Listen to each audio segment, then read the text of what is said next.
اعوذ باللہ من الشیطان الرجیم بسم اللہ الرحمن الرحیم۔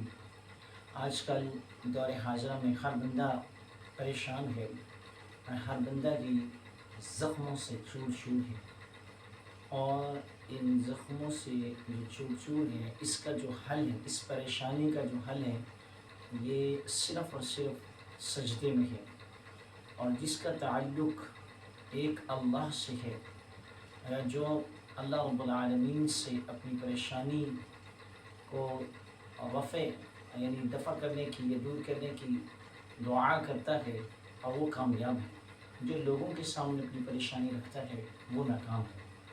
چنانچہ مولانا روم رحمۃ اللہ تعالی علیہ اور ایک دکاندار عاشق کا قصہ نقل کیا ہے۔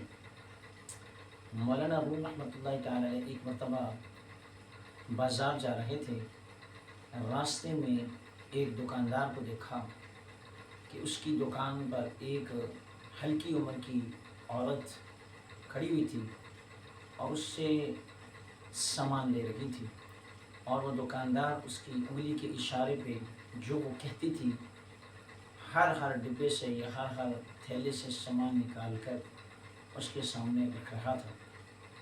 چنانچہ وہ عورت اشارہ کرتی تھی اور دکاندار سامان نکال کے رکھ دیتا، جب تک وہ دوسرے ڈبے یا تھیلے کی طرف اشارہ نہ کرتی اس وقت تک اسی سے وہ سامان نکالتا رہتا، حتیٰ کہ پوری دکان کے اندر اس عورت نے اس دکاندار کو گھمایا اور ساری دکان سے تھوڑا تھوڑا سامان نکلوایا، اور دکاندار نے وہ سامان چھوٹے شاپروں میں جو ڈالا تھا اس کے منہ بند کر کے ایک بڑے تھیلے میں ڈالا، اور اس عورت سے کہا کہ یہ سامان میں آپ کے گھر چھوڑ آتا ہوں۔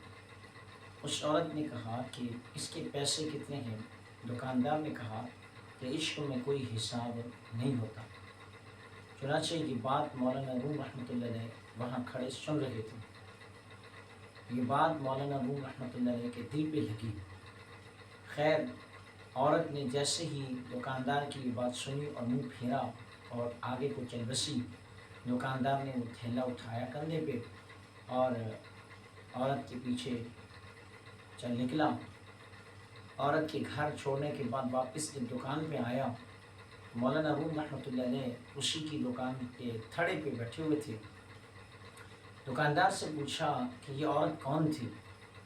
اس دکاندار نے کہا کہ یہ ہمارے محلے یہ بستی کی امیر گھرانہ اس کی نوکرانی تھی۔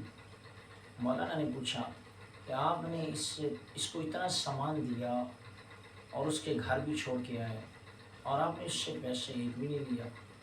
دکاندار نے کہا کہ مولانا مجھے اس عورت سے عشق ہو چکا ہے اور عشق میں حساب نہیں ہوتا۔ چنانچہ یہ بات مولانا کے دل پہ لگی اور مولانا بے ہوش ہو گئے۔ مولانا کے شاگرد ساتھ تھے، انہوں نے آ کے غلام چھڑکا منہ کے اوپر اور ہاتھ اور پاؤں کی تلیاں مسلیں۔ چنانچہ کچھ دیر کے بعد مولانا روم رحمۃ اللہ علیہ کو ہوش آیا۔ دکاندار نے کہا کہ مولانا بڑی بے ادبی اور گستاخی ہوئی آپ کی کہ میری وجہ سے آپ کو یہ تکلیف، یہ پریشانی، یہ صدمہ پہنچا۔ مولانا روم رحمۃ اللہ علیہ نے جواب میں فرمانے لگے کہ نہیں، بلکہ آج آپ میرے محسن اور مرشد اور رہبر ہیں اور رہنما ہیں، چونکہ آج میں نے ایک نیا مسئلہ اور نیا سبق سیکھا ہے کہ عشق میں حساب نہیں ہوتا۔ حالانکہ ہم لوگ جب اللہ رب العالمین کی عبادت کرتے ہیں، چنانچہ تسبیح بھی پڑھیں تو وہ بھی گن گن کی کرتے ہیں، نفل پڑھیں وہ بھی گن گن کے پڑھتے ہیں، حتیٰ کہ قرآن مجید کی تلاوت بھی کریں تو وہ بھی اوراق، رکوع اور پارے گن کے کرتے ہیں، لیکن اس کے باوجود ہم اپنے آپ کو اللہ کا عاشق ٹھہراتے ہیں کہ ہم سب سے بڑے عاشق ہیں، حالانکہ یہ جھوٹ ہے۔ اور آپ اپنے عشق میں سچے ہیں کہ آپ نے بغیر حساب کے جو کچھ اس نے مانگا اور دیا، اور آپ نے بتایا کہ عشق کے اندر کوئی حساب نہیں ہوتا۔